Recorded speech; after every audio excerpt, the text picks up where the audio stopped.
ang one of the oldest good sa family among father nga muhatag og words of wisdom or anything nga ikahatag niya ni Uncle Marcos. Ako, gihangyo atong senior pastor. Last prayer na po pass, then Kani? ikaw na pass. Uy, ako rin ari. Tempa kay wa pa nang maninggan. Balik-balik dito siya. Kamu doa dia.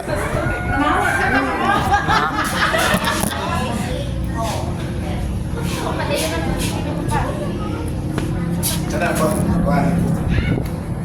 Napo istorya ni Brother Marco nga nami siya born again. Sa unang mag-Bible study ni sila ha.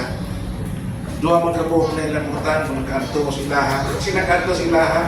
Dahil puntahan sa kusina, napupuntahan sa tubangan, silang nilahan kung saan na balay.